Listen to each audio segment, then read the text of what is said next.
नमस्कार दोस्तों। उम्मीद करते हैं आप लोग अच्छे होंगे।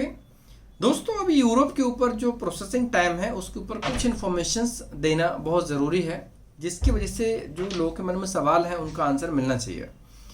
प्रोसेसिंग टाइम जो होता है वो स्टेप बाय स्टेप कैसे होता है वो मैं आपको इस वीडियो में डिटेल में एक्सप्लेन कर देता हूँ। मैं सबसे पहले जो प्रोसेसिंग होता है ना, कोई भी कंपनी के लिए, किसी भी प्रोफाइल के लिए, जब हम एप्लीकेंट भेजते हैं, डॉक्यूमेंट्स भेजते हैं, एप्लीकेशंस भेजते हैं, जितने भी डॉक्यूमेंट्स होते हैं ना, सबसे पहले जो क्लाइंट होता है, क्लाइंट शॉर्टलिस्ट करने में थोड़ा सा टाइम लगाता है। शॉर्टलिस्टिंग करने में टाइम क्यों लगाता है? क्योंकि जो कंपनी होती है ना, कंपनी रिक्रूटमेंट और कंपनी के बीच में कोऑर्डिनेशन होता है।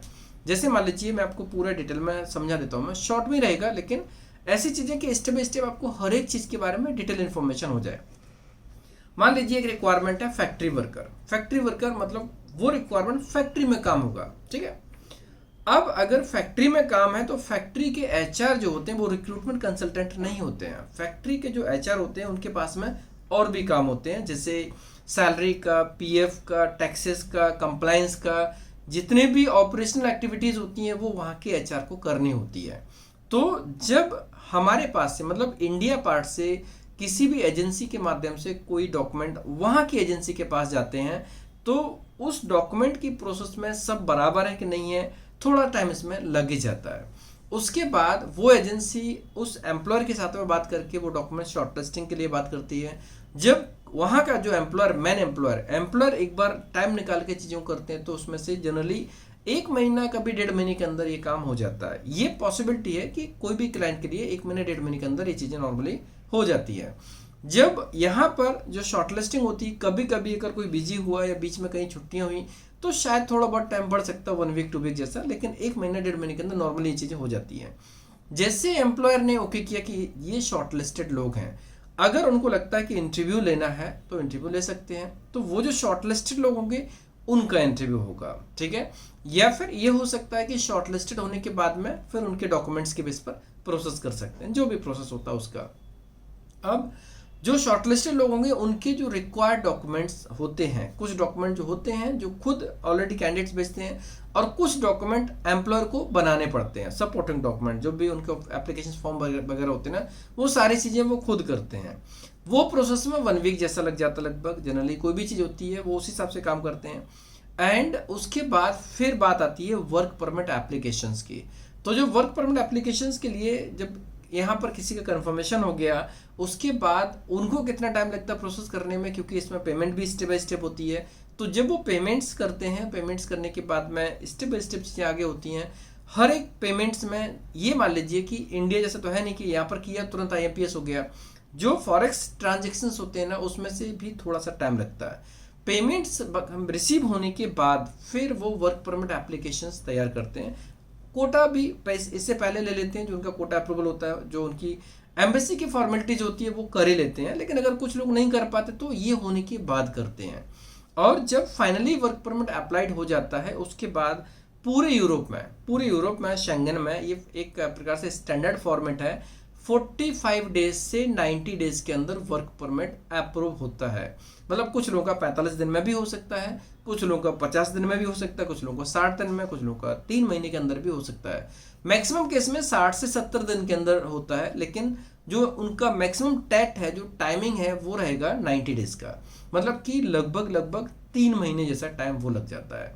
अब अगर हम काउंट करते हैं, लगभग 1 से 1.5 महीने में कंफर्मेशन हुआ, फिर वर्क परमिट एप्लीकेशंस के बीच में 15-20 दिन का टाइम, या हो सकता है कभी कभी 1 महीने का टाइम लग जाए, तो 2.5 महीने ये निकल गए, 3 महीने वो निकल गए, तो 2.5 और 3 5.5 महीने हो गए। मतलब कि देखा जाए तो कंपनी की तरफ से 5 महीने से 6 महीने के अंदर पूरे शेंगन में काम हो जाता है एम्प्लॉयर वाला। मतलब कि अगर आप देखेंगे, अगर इस चीज़ को फास्ट मोड पे लेके जाते हैं ना, तो 4 महीने से लेकर 5 महीने के अंदर, या कभी कभी 6 महीने के अंदर एम्प्लॉयर वाला काम तो हो जाता है। अब एम्प्लॉयर वाला काम जो हो जाएगा, उसके बाद फिर बात आती है इंडिया पार्ट की। इंडिया पार्ट की बात, जैसे मान लीजिए खासतौर से कैंडिडेट्स की तरफ से, या फिर यहाँ के जो गवर्नमेंट गाइडलाइंस हैं एम्बेसी के लिए, या जहाँ VFS का रोल होता है VFS के लिए, तो जो अपॉइंटमेंट्स वाला पार्ट है वो भी एक इम्पॉर्टेंट होता है। अभी खासतौर से कुछ कंट्रीज में PCC पहले लेते हैं, कुछ कंट्री में बाद में लेते हैं, तो PCC का भी एक बहुत बड़ा रोल होता है इसमें। बैंक बैलेंस का भी रोल होता है। कई लोगों के पास में बैंक बैलेंस नहीं होता, वो वर्क परमिट आने के बाद बैंक बैलेंस मेंटेन करना शुरू करते हैं।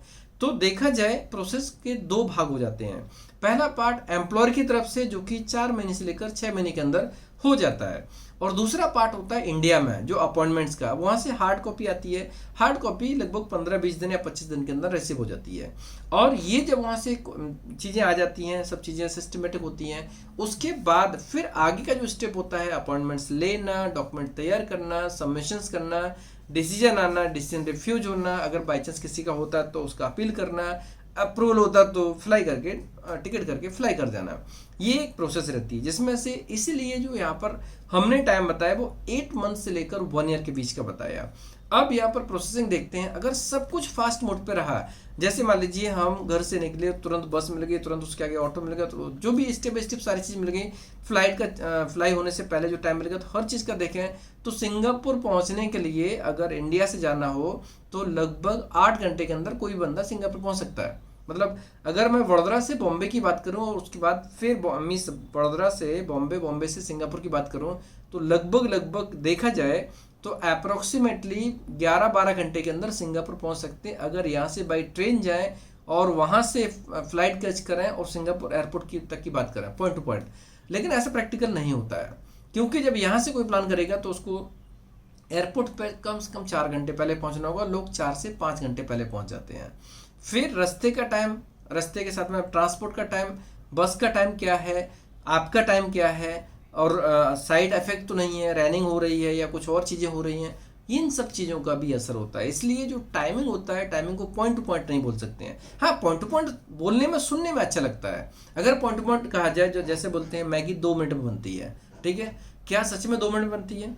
नहीं बनती है। 2 मिनट में तब बनती है जब आप उसको कढ़ाई पर रख दो, गरम करने में 2 मिनट का टाइम है बस, ठीक है। बाकी आप कटिंग करो, मसाला डालो, ये करो, वो करो, टोटल टाइम आपका 10-15 मिनट हो जाता है। 2 मिनट बोल के अगर 15 मिनट का टाइम खर्च करो, वो अगर अच्छा लगे तो वो भी एक प्रकार से अलग चीज़ है, बट ये एक प्रैक्टिकल नहीं है। प्रैक्टिकल जो टाइम लगता है वो प्रैक्टिकल होता है, और प्रैक्टिकल टाइम के अंदर काम हो जाए तो सर्विस डिलीवरी बहुत अच्छी मानी जाती है। इसलिए यहाँ पर जो टाइम है, मैक्सिमम टाइम जो है उसके अंदर काम होना ज़रूरी है, और यही हमारी कोशिश रहती है कि अभी जो पहले हुआ वो चीज़ें अभी रिपीट ना हो।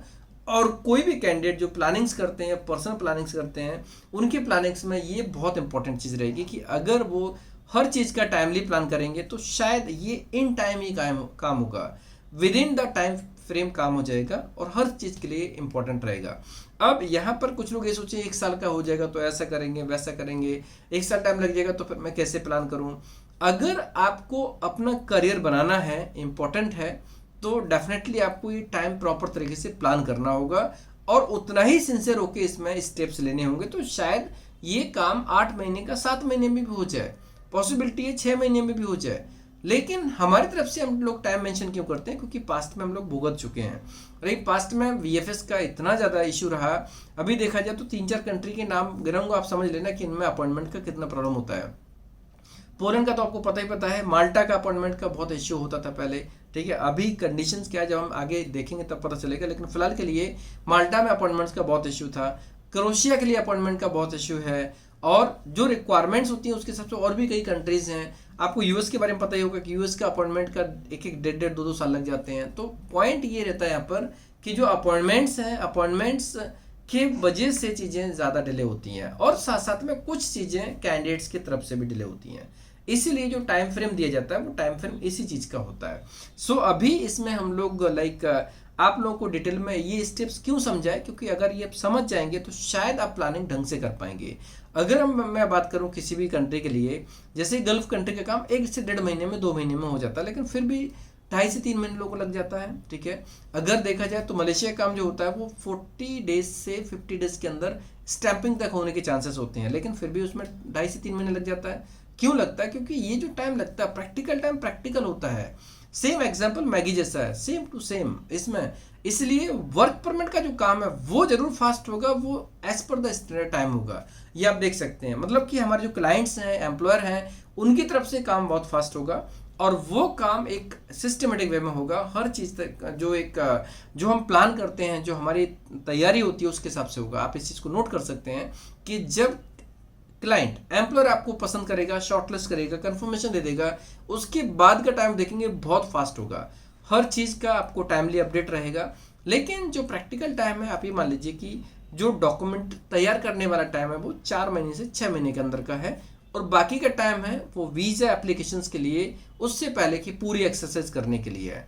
सो दोस्तों, उम्मीद करते हैं ये डिटेल डिस्कशन आपको यहाँ पर समझ में आ गया होगा। अगर नहीं आया होगा तो हम एक काम करेंगे कि इस सप्ताह का जो लाइव सेशन होगा, उस लाइव सेशन में इसी टॉपिक को हम डिस्कस करेंगे, ताकि कोई भी कैंडिडेट कंफ्यूज ना हो ये प्लान करने में कि इतना लंबा समय क्यों लगने वाला है। और अगर किसी को और डिटेल में पता करना है ना, तो सेमिनार्स में ज़रूर आए। सेमिनार में मैं सारी चीज़ों को डिटेल में बताने वाला हूँ, मैं स्टेप बाय स्टेप समझाने वाला हूँ। मैं सेमिनार में जो लोग भी आएंगे ना, उनके लिए ये चीज़ क्लियर कट रहेगी। आप सेमिनार में आएंगे तो हम प्रोसेस के बारे में, पहले हम लोग कुछ ही सेक्शन को कवर करते थे, जिसमें से खास तौर से जो सेक्शन था कौन सा, फ्रॉड से बचने के लिए, डॉक्यूमेंट्स, वीज़ा, सबको चेक करने के लिए। लेकिन अब साथ साथ में वैकेंसी के बारे में और वीज़ा एप्लीकेशंस के बारे में भी हम डिटेल में बात करेंगे, जिससे कि आप लोग करियर प्लानिंग कर सकें। और सेमिनार में जो लोग आना चाहते हैं वो अप टू 50 ईयर्स तक के लोग आ सकते हैं, क्योंकि जो लोग एलिजिबल हो सकते हैं वो लोग डेफिनेटली आ सकते हैं। और मिनिमम एज रहेगी मतलब 20 साल से लेकर 50 साल के बीच में कोई भी कैंडिडेट प्लान करके आ सकते हैं, जिससे कि अगर वो बाहर जाना चाहते हैं तो उसमें हम उनको हेल्प कर सकते हैं नॉलेज के माध्यम से, या प्रोसेस हमारे माध्यम से करेंगे तो भी उनको प्रोसेस होने में हेल्प मिल जाएगी।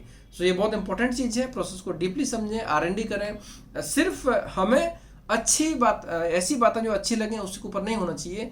सच्चाई क्या होती है डिटेल में, प्रैक्टिकल चीज़ें कैसी होती हैं, उसके हिसाब से हमें प्लान करना चाहिए। टाइमिंग ज़्यादा लगेगा तो हमारे लिए भी अच्छा नहीं है, जितनी जल्दी वीज़ा लगेगा उतना हमारे लिए अच्छा है। मतलब कि वीज़ा जितना फास्ट होगा हमारे लिए उतना अच्छा है, क्योंकि प्रॉफिट हमें जल्दी मिलेगा, हमारी सक्सेस स्टोरी जल्दी बनेगी, एक वीडियो बन जाता है उसका, सबसे इंपॉर्टेंट चीज़ है। लेकिन जो टाइमिंग लगता है वो लगता है, उसको इग्नोर नहीं कर सकते हैं। और ये मान लीजिए जितनी खुशी कैंडिडेट को वीज़ा लगने पर होती है, उतनी ही खुशी हमें भी होती है वीज़ा लगने पर, क्योंकि कैंडिडेट का करियर बनता है और हमारी सक्सेस स्टोरी बनती है। तो दोस्तों, उम्मीद करते हैं ये वीडियो आपको अच्छा लगा होगा, इन्फॉर्मेटिव लगा होगा, और इसका लाभ जरूर लेंगे। और अधिक जानकारी के लिए आप लाइव सेशन को ज्वाइन करें। इस सप्ताह के जो भी टाइम दिया जाएगा, पोस्टर में डिटेल मिल जाएगी। टाइम पर ज्वाइन करेंगे, सवालों के साथ में ज्वाइन करेंगे तो उसका पूरा लाभ मिलेगा, और लाभ लेके अपने फ्यूचर को सिक्योर करें। धन्यवाद।